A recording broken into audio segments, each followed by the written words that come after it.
Welcome back to Tar Heel Illustrated.com. And if you're watching on our YouTube channel, Tar Heel Illustrated, I'm THI staff writer Jacob Turner. And joining us from the Greensboro Coliseum in Greensboro, North Carolina, our very own publisher, Andrew Jones. And Andrew, you just saw Carolina lose to Florida State 69-66 in the ACC Tournament semifinals in that court right there behind you. Let's go ahead. Let me say this first. I'm going to go ahead and run through some stats, and then we'll dive into it like we always do.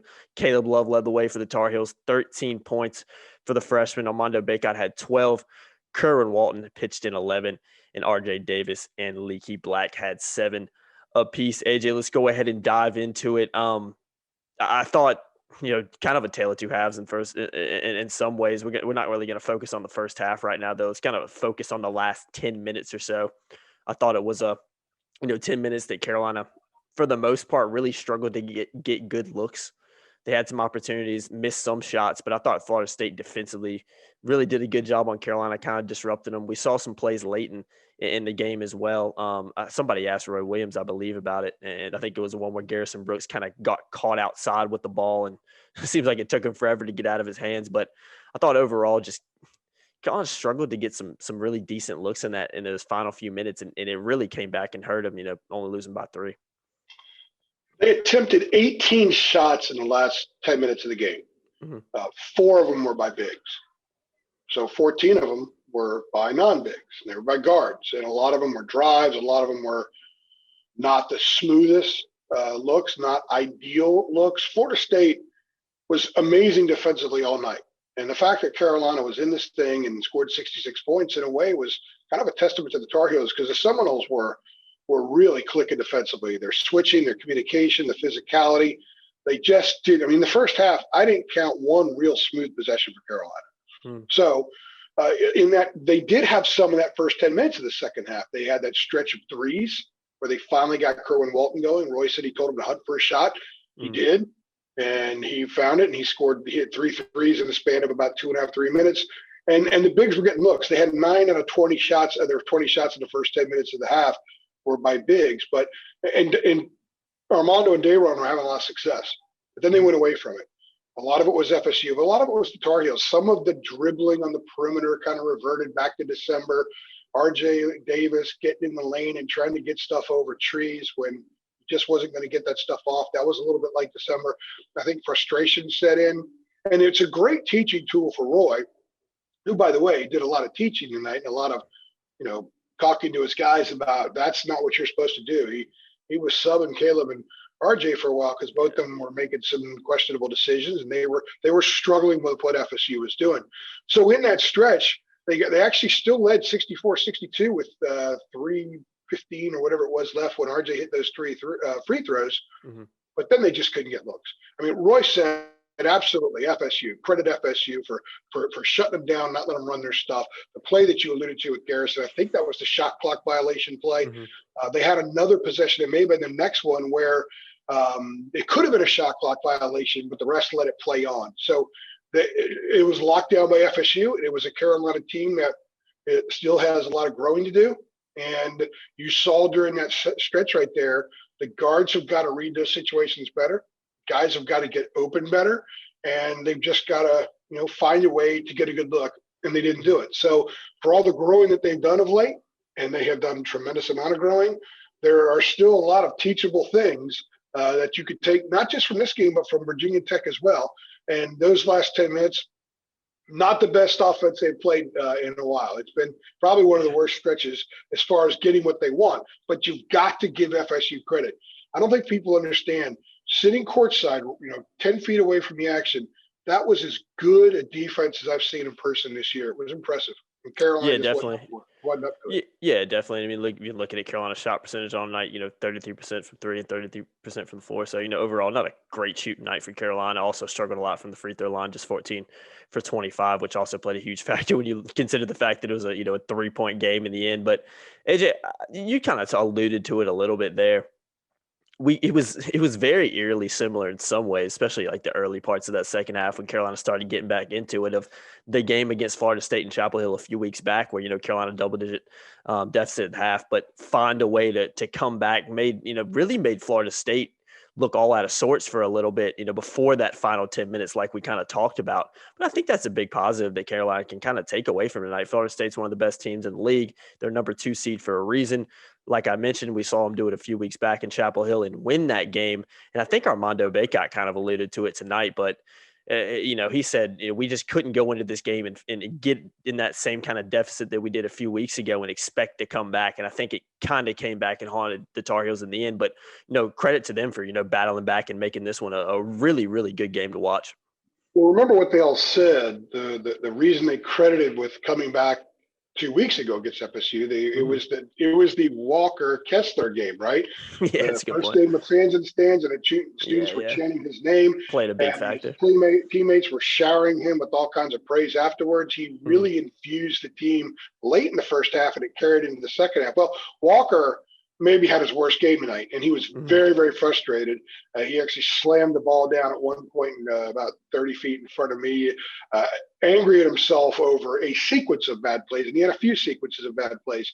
So they were able to fight back tonight in a different way than they fought back 2 weeks ago, which is actually, to me, an example of a team that has a lot of parts and is sort of coming together, because you don't have to rely on one or two things. There are a lot of good clubs out there that they must get guy A, guy B, and guy C to do certain things every night in order to win.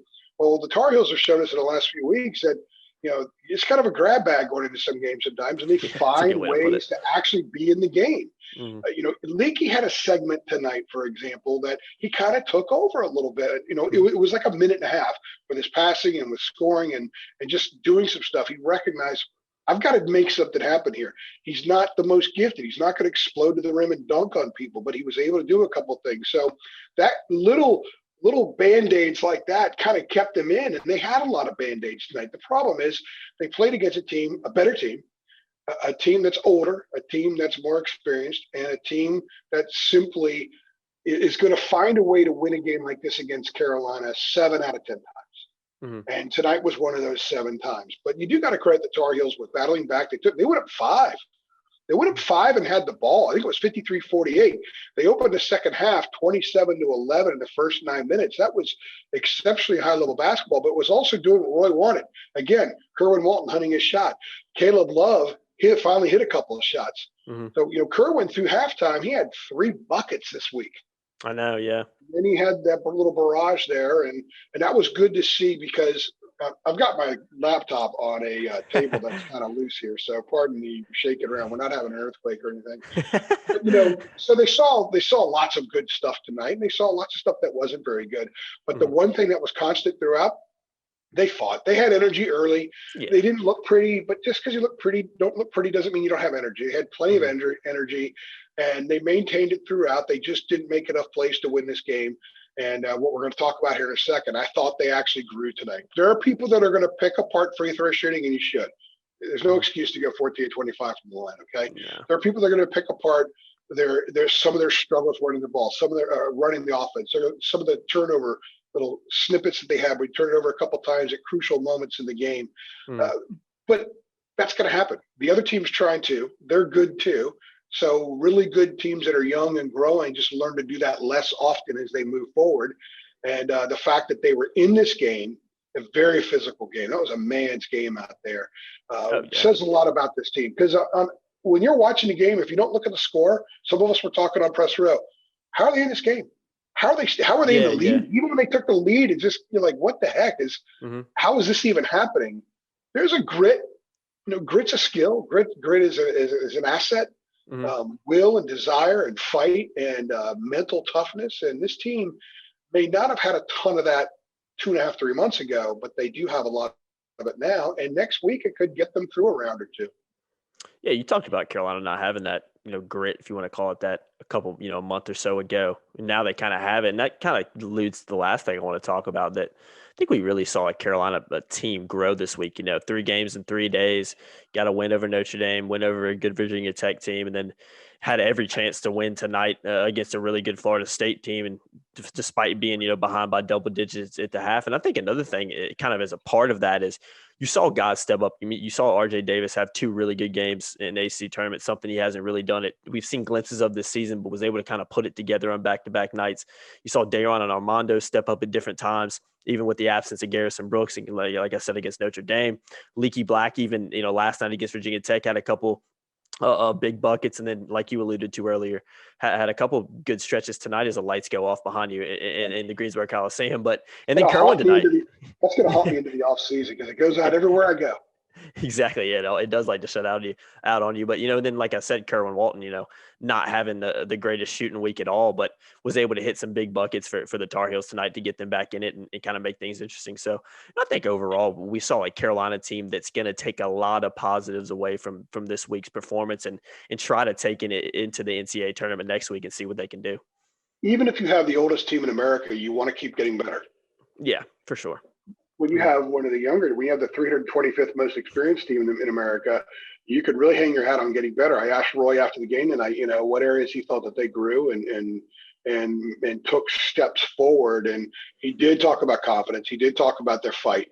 And those are huge things because once that becomes part of your DNA, it generally doesn't leave, and it can get you through nights like last night where they didn't play great, but they still beat a good team. And not like tonight where they didn't play great and they were right there with the ball, 30 seconds left, the chance to take the lead against a team that could end up in the Final Four.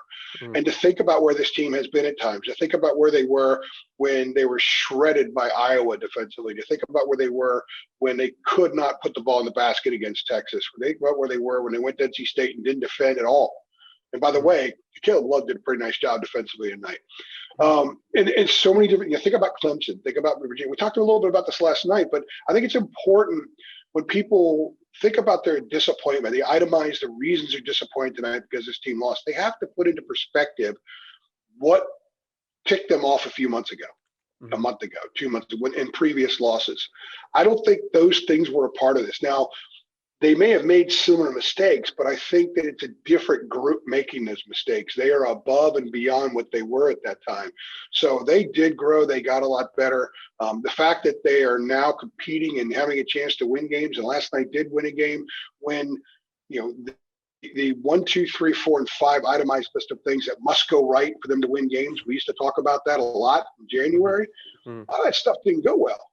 And they still beat a good team last night, and very little of it went well tonight, and they were right there in the game. I know we're kind of harping on it a little bit, and I think some people might say, hey, you've got to take a look at the fact that they lost the game. So just talk about why they lost the game. Well, we did talk about why they lost the game, but you also have to understand there was no reason in the world watching this game courtside why this club lost by 3 points tonight. It looked to me physically like it was a 12 to 15 point game. So kudos to Carolina for being in there. I think Armando said that they gained a lot of confidence this week, and that's, winning when you don't play well gives you so much confidence. Being in a game like this, we don't play great, and a lot of stuff is a challenge and a huge mountain to climb, and you're still in it late gives you confidence. So they're going to be so much more prepared and ready to do something next week now than they would have been 4 days ago. Agreed, AJ. Well said, man. And it's something that they're going to carry into the offseason. The way they're closing this thing, big time positive for them. Yeah, completely agree, AJ. Well said. Well said. Carolina losing tonight to Florida State in the ACC Tournament semifinals, 69-66 in Greensboro. That's going to do it. I've been Jacob Turner. He's been Andrew Jones. Andrew, I'm going to let you run, man, before they kick you out of the building. I see they're already sending you the warning lights. The lights in this suite are like TV studio lights. They're baking me right now. Hey, we'll let you get out of there. Friday, AJ. Yeah, exactly. We'll let you get out of there, man. As always, guys, if you've enjoyed the video, be sure to like it, share it with your friends, subscribe to our channel. We'll see you in the next one. Thanks.